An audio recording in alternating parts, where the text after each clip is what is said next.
Hi, and welcome to the It's a Good Start podcast with your hosts Mike Lander and Kevin Givens. The aim of our show is to help scale-up entrepreneurs master the best of what other people have already figured out so that you can unlock your own potential. We started it because we've both been entrepreneurs for over 25 years and wanted to share our knowledge and our guest knowledge. We're all about actionable insights. We want to take away one or two things per episode that can help you move the ball forward in your business. We really hope you enjoy and keep coming back for more.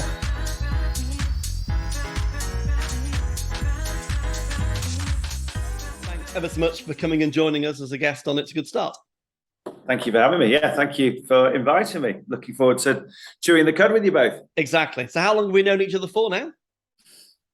Oh, well, I moved to London start of 2015 and joined what was the Supper Club, now Helm, and that's where I bet probably both you and Kevin sitting around a dinner table. That's right. Business problems over, a lovely meal and a glass of wine or two, I imagine. Yeah, we did. Sounds about right. Yeah, exactly. 7 years, exactly. Yeah. So we got a couple of questions we thought we'd just kind of like talk about. I'm sure we'll wander off into other places as well. But just to kind of kick us off, do you want to talk about your backstory, Leon, first of all? Just kind of, who are you and where did you come from? Yeah, no, absolutely. Yeah, so my name's Leon Milns, for those of the listeners who don't know me. I am currently founder of a business called Adam, and what we do is help ambitious businesses find great people. So we help build them their high-performing teams. That's current day. But guess how did I get to quick fag packet story? How do I get to present day? Graduated back from 2000 with a degree in French and Spanish. Literally fell out of university, scratched my head going, what the bloody hell do I do now in my career? Really had no idea. When I was growing up as a kid, I wanted to be a professional golfer. Seve and Tiger Woods were my absolute idols and still are. But I definitely wasn't good enough or had the dedication to be on the driving range 10 hours a day. So that pipe dream fell aside, unfortunately. So 2000, literally, I graduated, did not know what I wanted to do. I thought, who do I know in my black book who might be able to help introduce me to some people or help guide me in terms of what the future looks like? And I got introduced to someone who was working at Michael Page Marketing in Manchester. Right. So back in 2000, Michael Page were sort of a global behemoth in the world of recruiting. And I started learning about what it meant to actually become a recruiter and how you could add value to businesses and people's lives, that sort of thing, and also make a few quid. Yeah. They took a punt on me because I was wet behind the ears, didn't know my backside from my elbow. What they did like was my, personal story of being in the first 15 rugby, captaining this, captaining that, showing my hand to all sorts of sports, and my manner of being able to hopefully work well within a team and be bloody competitive, which I think was that. So they took a punt on me, and I joined Michael Page Marketing in Manchester. And probably for the first year, I literally did not know what I was doing or anything like that. But it was a great learning kind of environment for me. And what did you learn from there? I mean, that's interesting because one of the questions we had was, what did you learn from? I mean, I know Michael Page, as you do. I've worked with them for many years. Still know some of their ex-board directors now. But kind of, what did you learn from working in someone like Michael Page about how they built their business that you apply now to your own business? Well, I think first and foremost, on a personal level, it just taught me great discipline. Right. The value of doing great basics well, repeatedly. Yeah. And working bloody hard. Back in the day, it was a 12-hour shift. Yep. Shift, it sounds like being in a factory. It did feel like being in a factory every now and again. Yeah. Literally, you were in there for 12 hours a day with the phone stuck to your head. Yep. And it just engenders really good working traits, and I say discipline. And it was bloody hard work, but if you could survive at Michael Page, you could and get your stripes there. You could work anywhere. I would agree. I mean, I was never cut out to be a corporate person. I never thought, it was never my ambition or dream to climb the ropes in a corporate environment. And it was classic sort of, on a golf course one day where I was speaking to other colleagues at Page, and we decided let's do it ourselves. What I loved about Page was the fact that there was such a great brand name that was behind you, and it could open any door. But there were things about the way Michael Page did the business that didn't fundamentally align with me, who I am, and my purpose, and how I wanted to shape my career. So when we launched Adam, I did 5 years at Page, but my business partner and I launched Adam to be a bit of an antithesis to what Page stood for. You know, they were a great big behemoth. And it's not that Page is bad, the opposite. No, not at all. Great company. You wanted to be different. We were, what drives us as individuals and how we are not unique, but how we approach our business every day is the power of partnerships, and the power of purposeful partnerships, and seeing people as people, not just a product that you put on a CV and there you go, off you go, you send an invoice out and move on. It's all about building these people's businesses and these people's careers throughout a period of time. So I've been in this industry 20 years, and I've probably placed people at a marketing exec who are now chief exec of businesses, and I've helped them grow over their sort of career history. But also they've come to me and said, right, Leon, we need to grow this team and grow that team. So it's long-term partnership and being friends with these people. So that's how we've grown our business on that proviso of partnership-driven relationships. And do you think that's different than most recruitment companies? It's hard to say. I think, as we all well know, that recruitment is tarnished with, or has a stigma of, being quite sharky. It is. Yeah, exactly. That's the tarnish. That's the label. Exactly. Yeah, exactly. Because you can think you can make a quick buck and move on. And there are businesses out there that literally will just try and make a quick buck and not. And barriers to entry, very low. A phone, an email, and a laptop, and you're away. And hard work. And you know what? Hard work. That's all I was. Yeah. At the end of the day. And as I say, I've seen people come and go in the industry who just get chewed up and spat out. Because you are work very, very hard. But if you can stick at it, build a career, and understand that you're dealing with people, not products. And people remember things, remember how they were treated, how they felt, the customer experience, if you like. And I guess that's how you build a successful brand, if you like, because the people want to work with trusted partners. I'm not saying Page weren't like that. Page were great at what they did, but just not for me in terms of my medium to long-term career progression, what I wanted to do. I think that's really interesting, though, because I think a lot of businesses are born out of a frustration or just an idea that you could do something differently, and maybe you don't have that level of control that you can influence within the company you're in. And I often think sometimes if I was to repeat my career, maybe I would start basically I started a company when I was 23, 24. So I didn't really have that much experience. I just went into it and made an absolute ton of mistakes. And eventually I learned not to make those mistakes again. They're stupid. But I do kind of wonder, and it'd be interesting to get your advice on this, but if you were speaking to an entrepreneur now, would you actually say, rather than just doing your own thing and starting up, should you cut your teeth, if you like, at a bigger organization, understand how that works, it kind of just fast tracks your knowledge, and you can see this is how things work. Whereas I have to figure that out for myself quite often by doing things the wrong way. 100%, Kev. I think I like to use the term that I got my air miles at Michael Page, if you like. So I made all the errors with the brand name of Michael Page behind me and learned that. And so when I did start, day one of Adam, Leon Milns from Adam, we did things the right way. We'd learned how people like to be treated, how partnerships are meant to be forged and built upon. And Leon, just on that point about Michael Page, and about being the ability to catch you. So one thing I want to just ask you a question around. I was at KPMG. I learned my stripes at KPMG, which was a brilliant firm. I still use a lot of the principles now. But what I learned was that ability to learn in an environment whereby if you make a mistake personally, the client isn't going to suffer, because there's this big machine that sits there and makes sure that client success is paramount, as is client service. And no matter what happens, the client will not suffer. And it allows you to learn in a safe environment and grow. Whereas when you're an entrepreneur, if it's you in a shed with your dog, it's really hard. Because if you fail, the customer does hurt. What's your thought on that? Yeah, no, I 100% agree. And yeah, I think we've all probably been through that journey when we launched our own businesses, and we did fail, and we did let that customer down. And with that customer, entrust us again with the services that we provide on the back of that, because there wasn't a big safety net. Yeah, it's a really interesting question, isn't it? And I think there is probably a sense or a feeling nowadays that people want to crack on with their own entrepreneurial journey and aren't prepared to put in the hard yards with that great big foundation of a big brand name behind you, because that people are restless and want to crack on with it. But, you know, I think for me, I would not change my journey in one iota.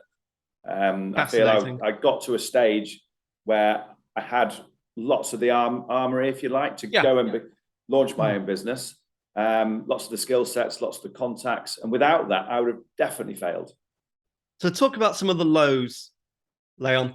And by the way, apologies, I got your name wrong at the beginning. That's my fault. But just talk about the real lows. Just be very kind of as honest as you can be about what were the dark days, what happened and why.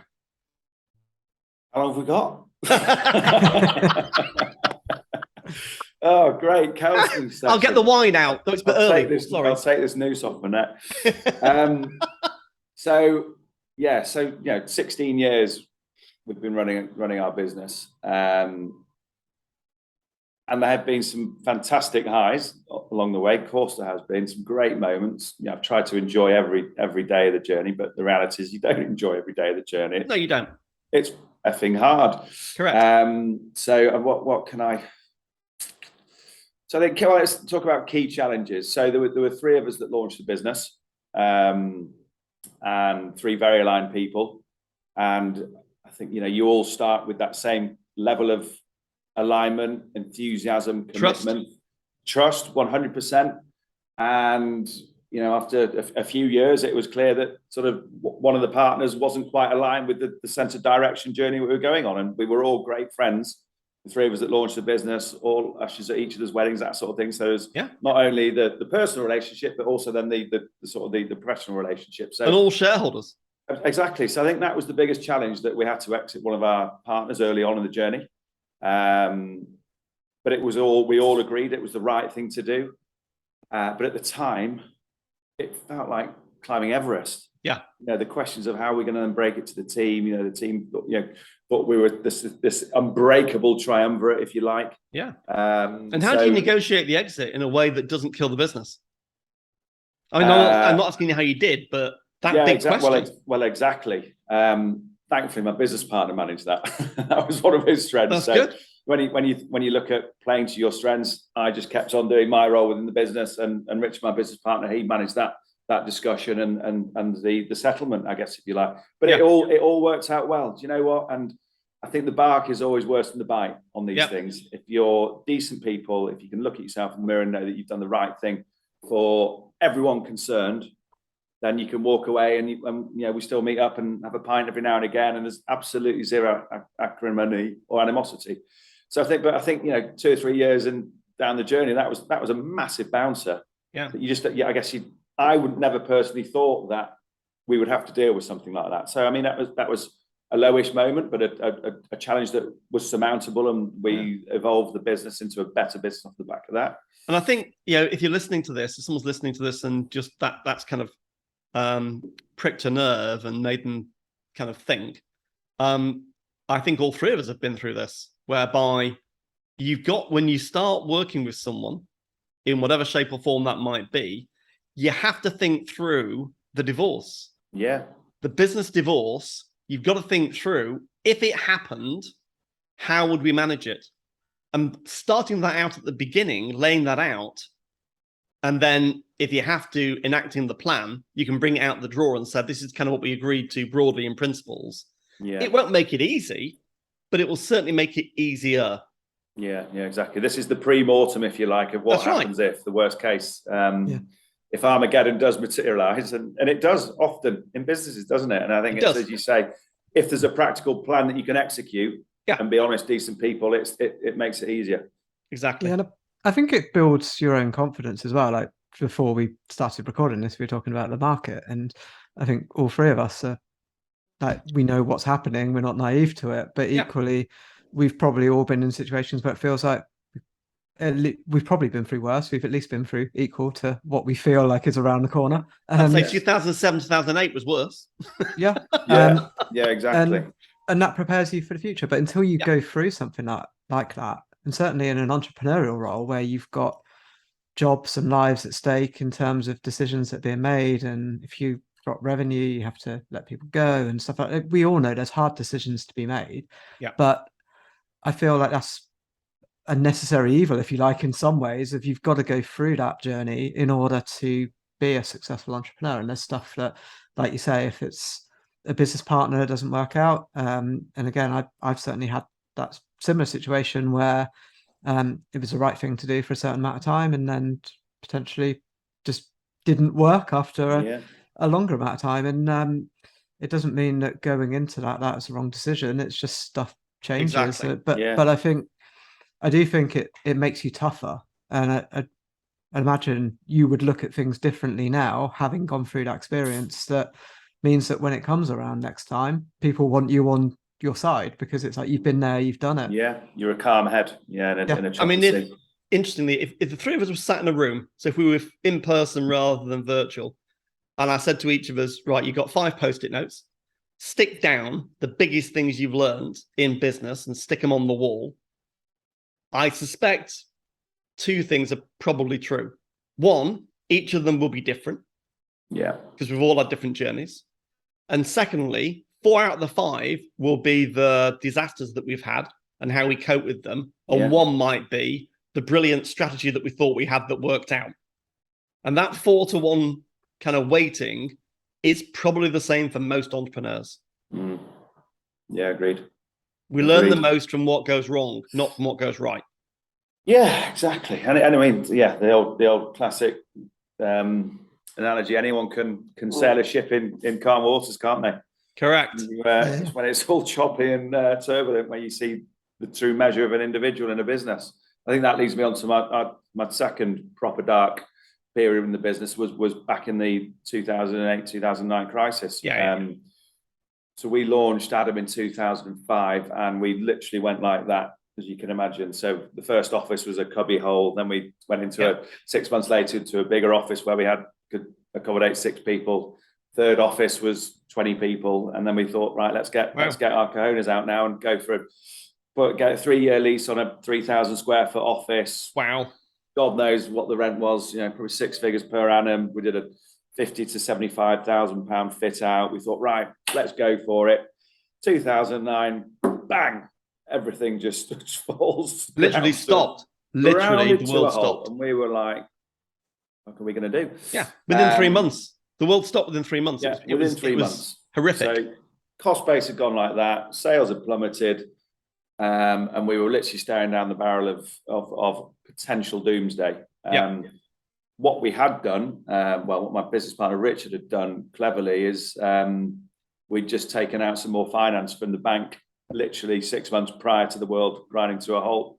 We'd learned early doors, if you can get any money from the bank, if they're offering you any money, just take it. So it's there, sitting there, gathering dust for a rainy day. Don't spend it, but it's sitting there. And that don't spend it's the key. That genuinely is what got us through the recession or the financial crisis of 2008, 2009. We were down to like our last 5,000 quid sitting in our bank account. Wow. So it was pretty nerve-wracking. And I mean, it wasn't pretty nerve-wracking, Leon. It must have been horrifying. I mean, mine was. It was stomach-churningly, non-sleeping, frightening. Awful. It was terrible. I just got married at the time as well, and I think your behaviours. I'm quite a full-on person in every aspect of my life. I throw myself into business, my sport, probably going out socialising too much and associated stuff with that, and probably took my eye off the ball in every aspect of my life. Yeah, which then led to my getting divorced a few years later. Not acrimoniously, and on a personal level, we went like that. But I definitely think the way I was in that relationship was as a result of just the world really sinking her teeth into us. Yeah, exactly right. Kevin, what were your experiences I don't, be as honest, personal as you like, but yeah, what were your kind of like lows? Yeah, so 2008 was quite good because I started a business in 2007, so we grew in 2008. So at the time, I guess naively didn't realize there's much of a problem, but there's certainly certain things that I've learned over the course of the career, and yeah, kind of one of those. I mean, for me, I mentioned this in the last recording we did. There's a book that I'm just reading right now called The Two Mountains, and it's around kind of mountain one is you learn your craft, your career. Something happens in the middle, which is the valley, where you have bad events that happen. And mountain two is kind of that you then see things differently, and it's not so much based on kind of metrics of success in the way that you might think of it. It's more how do you do something of purpose. And I think for me, I had a supper club forum group that I went on a retreat with last month, and I asked what regret do I have, and I kind of had to really think about it, and I actually said Question that is. yeah, and it's one of those things I always like. I don't know, the cliche answer is no regrets, I wouldn't do anything differently, but when I really thought about it, is okay, well, in 2012, that was, to me, that was the valley, that was my low point because my dad died. So I had a lot of things in the business. I left my old business straight afterwards. I started a new business, but basically I got my head down, I worked through it, and in my mind it was okay, I'm going to make my dad proud, I'm going to be as successful as possible by just working hard in the business. And I said my regret is, if I could go back, that's now 10 years ago now, if I could go back 10 years, I'd say that making my dad proud has nothing to do with business success. It's living by your own values. What do you want to do as a person? And are you doing that in the right way? And one interesting thing is you mentioned an idol being Tiger Woods. And I think I heard this on a podcast before, but someone was saying, in the sense of, you can idolize, or you can't idolize what they did from a sporting perspective without looking at their whole life overall. A lot of people would want to be Tiger Woods on the golf course. A lot of people would not want to be Tiger Woods off of a golf course. Yeah. And I think for me, that balance of life, it's not all about business. It's not all about how do you make as much money as possible. It's about how does that fit in with your own values, and only you can answer that. It's no one else can really say you're a success or a failure because they're judging that on what they see as being a success or failure. So for me, exactly, I want, and like you mentioned there, and I wrote this down, but you try to enjoy the journey, and I know you pretty well. You strike me as someone that likes to enjoy life. If you weren't doing something where you are very sociable, you like to work with people, if you weren't enjoying what you were doing, I don't think you would be doing it. So I think for you, in the way that you are and how you act, I think, again, I don't want to put words in your mouth, but it seems to me to be very important that you want to be doing stuff that has value. You want to be working with people that you like and enjoy spending time with. Otherwise, what's the point? Yeah, you know, I think you really hit the nail on the head there, Kev. Thanks for sharing that. I think I feel, when I reflect on what I have done in my career, I feel very lucky that I've spent the time with people that I want to spend my time with. Yep. And you can't put a price on that. Absolutely. You know, I know we're all working towards hopefully a big number at the end of whatever it might well be. But if that is your only driving point or your only driver in life, that's, for me, that's quite low. And absolutely. And you've got to enjoy the days that you spend in the trenches or out in the bars or on the golf course or on the ski slopes or having a walk or wherever it might well be, with people where you feel you're enriching their lives and they're enriching your lives. Exactly. And as long as I feel that I'm doing that and surrounding myself with people that I get the best out of and who bring the best out of me is so important. And without that, I wouldn't get out of bed every day. Yeah, good and bad, you're in it together, and exactly. No, it's really important. And the people around us are so important. You know, our families, the people we work with in our businesses, and our clients. You know, working with clients, all the clients that I work with, genuinely like being with them. They're really good people. They're running great businesses. They're interesting people to be around. I mean, one of our themes is like lifelong learners. Both me and Kevin are lifelong learners. And I think, Leon, you are as well. Yeah. And where do we learn from? Well, we can learn from books. Sure. We can learn from videos. Absolutely. I personally learn the most probably from people that I talk to. Yeah. And when they share things that are genuinely, personal stories and things that have happened, that's where you get real insight. And it's where it makes me think. So one of our guests, on another show said, if you're not scared, it's not good enough. And I thought, I haven't thought about that like that before, but it's pretty true. If you're driving a business and you're growing, and clients never buy you for a safe solution because they could do that themselves. They're buying you to solve a problem they can't solve normally. And therefore, it should be a bit scary and it should be a bit on the edge. And some of them won't work, but most of them will as ideas. Yeah. And therefore, you learn from people. You learn from clients challenging you and pushing you, and you learn from colleagues doing it. It's about making a series of experiments, but no one experiment should kill you, in my view. I read in a book recently, no progression was made in the comfort zone. I know it's a simple quote, but if you're comfortable, you're not out there, are you?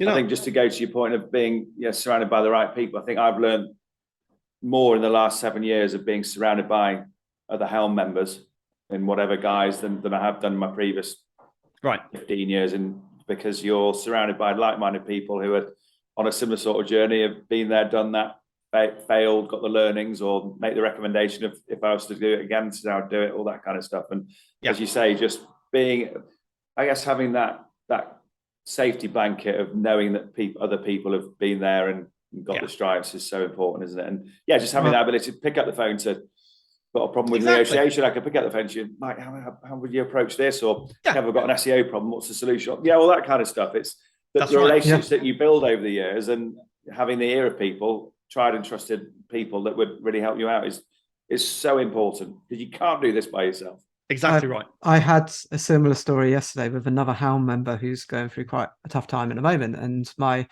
advice was based on my own experiences, but I was saying it's helped me because I remember in a situation similar with Mike where we were, similar to what you were talking about earlier, we were 40k into a 50k overdraft. That was, to me, terrifying. And Mike was like, that's nothing. I've been much worse than that. So not in a way where it's like, don't worry about it, it will be fine, but in a, we'll create a plan and we will get out of this. And we did. It's not game over. This is what we're going to do. We'll build a plan together and we'll turn it around. And we did. Yeah. But having people that have experienced the highs and the lows, it's not all about this person is amazing, let's follow what they did because they're a genius. It's they've messed up along the way and they've learned from it. Yeah. So that's much more genuine, authentic, and valuable to learn from. Yeah. I mean, Kevin, you just reminded me of that kind of dark hour for us as a business, and about how we worked our way through it.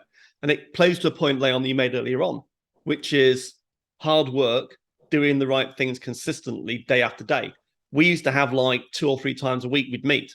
We'd look at the cash flow 2 or 3 times a week. I remember at one point we had a cash flow, which was a monthly cash flow. I said to Kevin, we need daily.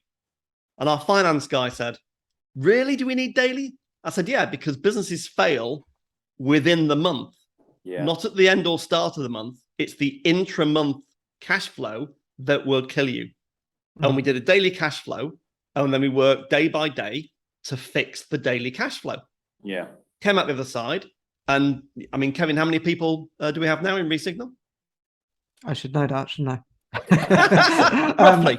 It is your business, is it, Kev? 18, 19. Yeah. With amazing clients doing brilliant work in a real focused way. But we came through those kind of dark nights. So, Leon, we've got about 6-7 minutes. So before we do the kind of what did we summarize, talk about a high moment.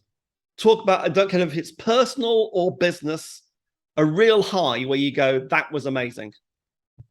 Oof, wow, that's a good question. I don't know if it's one moment, but probably my renaissance, if you like, was 2015. Actually, when I took the plunge to relocate to London. 2014 was a really challenging year. My dad got cancer, really aggressive cancer, touch wood, luckily he's still around and fit and healthy. And that was the year that I went through to do my divorce. So it was a bit of an annus horribilis, if you like. Yeah. And throughout that process, I said to my business partner, we'd launched our London business, and it was on its backside, hemorrhaging cash, wrong people in the wrong seats, all that kind of stuff. Said, right, let me get down to London. On a personal level, what a great opportunity for me, and on a professional level, what a great challenge. You know, I'd always worked up in Manchester, Cheshire. I was a real Cheshire boy. And I thought, right, come on, let's do it. And I think that process of getting down there, getting my hands on the tiller of the ship, and throwing myself into London life was exhilarating. Really was exhilarating. I joined what was a supper club literally within a month of being down there, and started meeting so many great people, and the opportunity to learn, develop was great. And I guess I look back and I think that the 3 years or 4 years I lived in London, I would not change for the world. Yeah. I fell in love with a Northerner, which wasn't part of the plan. Yeah. So we're now, Lottie and I are now married, and literally just exchanged on our first house together up in Cheshire, so which is great. But I think that's a sort of a rite of passage, really, isn't it? You know, were I to have been in Manchester, would Lottie and I's paths crossed, even though we did the long distance thing and all that? You know, I'm a great believer in destiny and fate, and you know, all roads are sort of charted towards this current day. So not one point, but you know, 6-7 years of just living and putting the best into every day that I could. And tell me a human thing, Leon. I've seen a few things on Facebook.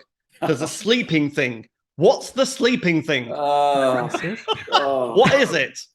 Do you know what? I've put an embargo on that now. I've told her that she's not allowed to put any sleeping pics on me on Facebook. So since day one of us seeing each other, I like a bit of a kid. I'm about 8 years older than her. Right. Than Lottie. And I've still got energy, but we like to go out and party as we all do. Yeah, exactly. Yeah. But, you know, I need a little catnip. I reckon I was either a Spaniard or a cat in my previous life. So just like a quick 10-minute sleepy peepee. And she just kept on snapping these little pictures and built a Facebook sort of folder that was everyone thinks all you do is sleep now. Exactly. And then when we got married, she unleashed this to everyone. And every time I see someone, they're like, "Oh, you're awake now." And you were delighted. Yeah, I was thrilled. Yeah, because let's be fair, we all look great when we're having a quick kick, don't we? So she loves it. She loves that she's. But there's the honesty of life. Yeah, exactly. You know, we're all normal, aren't we? At the end of the day, I love a kip. Anywhere, if I can grab 5 minutes anywhere, I'll grab it. I love a kip. So I'm sitting on the sofa yesterday at home, and we're watching. Our son's now into Marvel, quite big, and I was just having a little kind of. My eyes were closed, and I was just like, I was sat upright, and he prodded me and went, "Dad!" Oh, Jesus. Because he wants me to be there with him watching it, not just be there. So we all do it. Oh, brilliant. So just to close off now, kind of 3 minutes to go. So if you had to just like pick a couple of things, a couple of big things, most of our listeners, typically entrepreneurs, growing their businesses, not really startups, got past that stage. If they were looking at like going to the next level and scaling up again, what are the couple of things you'd say the big kind of lessons, things to watch out for? I think really refine and evolve your proposition that is a really strong and robust proposition, so that when you are selling to clients and explaining what you can do to help them, you 100% believe it, and you have a commercial model that supports that. We evolved our proposition 3 or 4 years ago into being purist, retained search and selection. Right. And so 100% of the business we work on, we're going to get paid for. Right. So we're accountable to the client for delivery because they paid us retainer up front, but also the consultant working that knows they're going to get rewarded for it. Yeah. So it's a win-win situation, and we, as I say, we everything we work on is 100% retained, and we fill it 100% of the time. Right. Pre that, 67% of the work we picked up came to nothing. So that was not a sustainable business model. Exactly. So it was ridiculous. Good insight. It was literally 2/3 of your time came to nothing. Brilliant insight. Ridiculous. So make sure you're being paid for your endeavors. Yep. We're not charities, we're businesses. We've got overheads to pay. We've got ambitions to grow and scale. So make sure you're paid for the hard work you do, first and foremost. Get the right people in the right seats around you. We've made many errors over the years, and we've evolved our team into a really high performing team, and everyone knows exactly what their responsibility is, what they're accountable for in the bigger vision piece. And just be authentic, just be yourself. We're not supposed to have the answers. If you've not got the answers, just put your hand up and ask someone. Yeah. And just try and enjoy it, because life's bloody short. My wife today, I watched the Kevin Burrows MND documentary, and you just don't know what's around the corner, do you? No. So just enjoy every day, and don't take it all that seriously. Tomorrow's another day, and as long as you can get up and smile and do what you want, that for me, that is moving towards being successful. Brilliant. I think to have longevity, and just, you've done this for a long time, we've all run businesses for a long time, but to do that over a sustained period of time, you have to enjoy everything else that goes around it, and you have to look at what you're saying. You have to be authentic. If you're faking it, that can only last so long. Whereas actually, if what you're doing is, if you need to get out of bed in the morning and be excited about it for a long period of time, then you can't fake that. It's impossible. So I think you're right. It's just finding that way to have that balance and focus, but make sure that you can keep it going, essentially. Yeah, exactly. Leon, thank you ever so much indeed for coming on as a guest. It's been great fun, as always, having a chat. I wish we were in a bar having a chat instead, but I'm sure we'll do that in the future. Definitely. So well, where can people find out? Yeah, where can people find out more about you? Our website is www.weareadam.com. So that's where you'll find out about the business. My LinkedIn, if you want to do a bit of nosing on that, or Twitter or Facebook if you want to see me kipping. I think you've convinced me to log into Facebook, haven't you? I didn't think anyone could do that. And on that note, I can't think of a better way of closing. Leon, thank you. That's been brilliant. Welcome. Thanks for having me. Thanks for listening to our podcast. We hope you learned something new and useful about entrepreneurship. We'd love it if you could rate or review us on the app you use to listen to this on. Thanks.